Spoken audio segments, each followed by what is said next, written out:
The New York Rangers are definitely not a true Stanley Cup contender as of this exact moment, but a big question that is going to have to be answered this offseason is, how far off are the New York Rangers from truly becoming a Stanley Cup contender once again? And that's what we're going to kind of take a look at and talk about in today's video. And of course, comment down below your thoughts as well. Do you think this team is extremely far away, pretty close, a couple moves, a few moves, a couple big ones? Let me know your thoughts in the comment section down below. How far away you think the New York Rangers are truly from becoming an actual cup contender once again. And personally, I don't think they're that far off. Now, I absolutely, and I've talked about it quite a bit in past videos, I want to see some major moves happen this offseason, but I don't think we need to see like a complete roster overhaul here where we're seeing, like 6, 7, 8 trades happen and we need to see a bunch of players go out the door there. I think this team needs to make a couple really good moves. Now, I don't think it can be and you add in a bottom pairing defenseman and you go up there and add in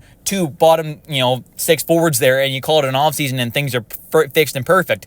That's not the case. But I think if this team can go out there and make a couple really good moves and go out there and, add in one of those top 4 caliber defensemen via a trade or via free agency, and you go out there and you add in that third line center, just off the bat with those 2 moves alone, adding in a top 4 caliber defenseman, ideally a left-handed one, and a third line center, a pretty quality one, someone who is, I would say, above the caliber of someone like Johnny Brodzinski, of course. So I think, here and there, if he has to play the third line center role, I think that's fine. But ideally, from start to finish of the season there, you don't want to have him as that kind of full-time third line center. You want to have him as that kind of, extra centerman, that kind of 5th centerman, you could say hypothetically, or, a normal kind of 4th line forward who can kind of jump up if he has to.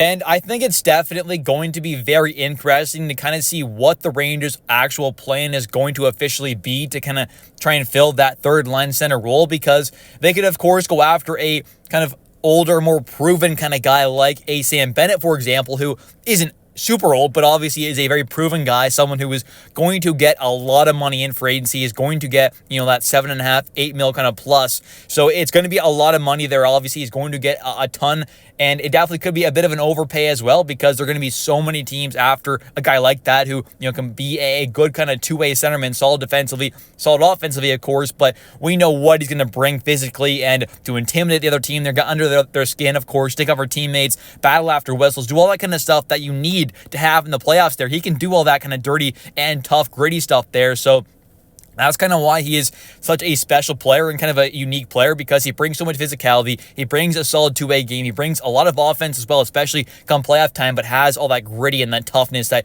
you really want to have come playoffs, and you actually kind of need to have. I think that's kind of proven there when you watch these playoffs as well.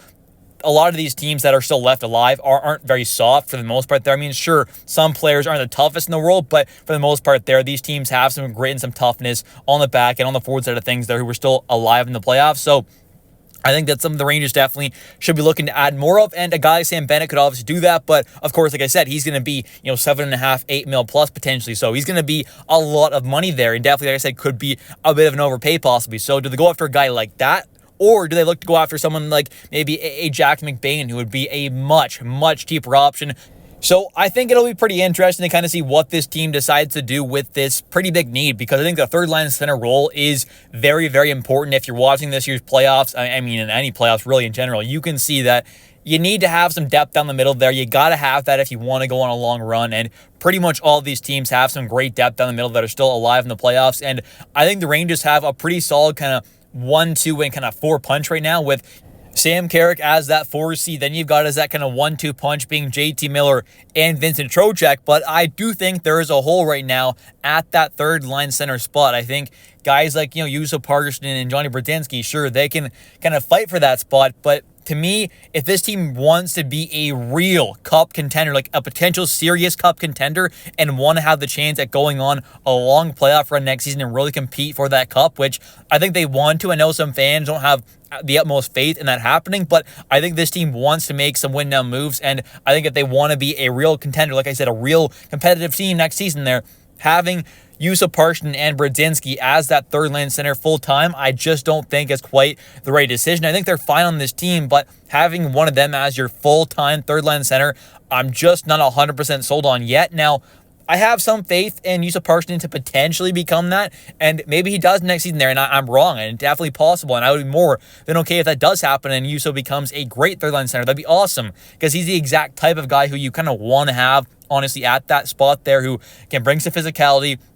Seems like a solid kind of two-way guy almost. Not great defensively or great offensively, but solid in both areas. Can bring that physicality, has some size there, has some talent. So, still relatively young as well. So all that's kind of nice, but I think just for a full-time kind of third-line center role, you don't want a guy who's hasn't quite proven it yet, especially if you want to be a competitive team, right? This team wants to be competitive from what I can tell. And I know some fans don't want to see this team go out there and make a bunch of kind of more win now type moves. And I understand that fully. But to me, from what I have kind of seen this team kind of do with some of the extensions they've handed out, with some of the moves they've made, from this past season with the hiring and they already made with a guy like Mike Sullivan, everything I've kind of heard and seen come out and all that kind of stuff, to me, screams that this team wants to be competitive. They want to get right back on track and try and go on some long playoff runs, which, like I said, I know some fans don't think this team can quite do or don't want to see this team go out there and make those type of moves to kind of make that happen. But I just think this team is probably going to do whatever they can to put this team in the best spot possible to compete. And I think if that's going to happen, which it probably is, they're going to need to add in a third line center, absolutely. And they're going to need to add in a top 4 caliber defenseman. I think those two moves are absolute must. And those are the two main moves. If you add in, like I said, a good third line center and a good quality top 4 caliber defenseman, just those two moves alone, with the new coaching staff coming in there, with a new defensive coach, a new head coach there, obviously, with some other new potential kind of assistants and stuff like that, and development coaches or whatever else, associate coaches, whatever else comes in, there definitely could be some big change with this team. I don't think it's going to fix all the problems this team has, but you add in a top 4 caliber defenseman, you add in that third line center, you change the coaching staff pretty much entirely except for maybe a couple roles here and there, and maybe this team can get right back on track there. A new coach can do a lot of wonders for a team. We've seen it in the past multiple times, and I think with this team, actually, specifically, kind of firsthand, we've seen that with, the first year of Dragoulin and the first year of Peter Laviolette. Both of those guys in their first years took this team to the conference finals. Now, I'm not saying that's a guarantee, but that just kind of says something there, right? I mean, both those guys have great first years. Then the second year obviously didn't go as planned for either of them, but that's kind of my point there, right? Sometimes those first year kind of head coaches, when they come into a new team there, things just spark and things just work out for the best. So we'll have to wait and see what does happen. But my point is, of this video, if this team go out there and add in a quality third line center and a good top 4 caliber defenseman, a pretty good one, I mean a good one, but obviously it's just those two kind of main moves there that I think need to be made. And if they can be made, there is some solid depth, not great depth, not amazing elite depth, but some solid depth here down in the AHL who can definitely come up and help, and already on this roster right now if things are needed and injuries happen. So I think the depth's solid. If this team can add in that top 4 caliber defenseman and that third line center, add in some great talent in those two areas, just off those two moves alone, and the coaching staff coming in there and all that kind of stuff, I really do think this team can possibly get right back on track to being a cup contender. Some fans may think I'm crazy for that, and definitely comment down below your thoughts if you think I am crazy for that and you think I'm wrong. Let me know your thoughts, but I really do think with the coaching staff coming in there, with Mike Sullivan, with a couple really good players added in there at that third line center spot and that kind of top 4 caliber defenseman spot, ideally on that left side, things can definitely potentially change for this team for the good pretty quickly, in my opinion. Anyways, that's going to do it for today's video. If you have enjoyed, definitely don't forget to click that like and subscribe button for daily New York Rangers content, as I do post every single day. And of course, don't forget to comment down below your thoughts on today's video as well. Do you agree with my kind of opinion and thoughts on this team, making an add at that kind of top 4 defense spot somewhere on the left side ideally, and a third line center added in there with the coaching staff coming in? Do you think this team can get back on track to being a cup contender like they've kind of been over the past few seasons there? Let me know your thoughts in the comment section down below on the Rangers. I'll catch you next one. Bye.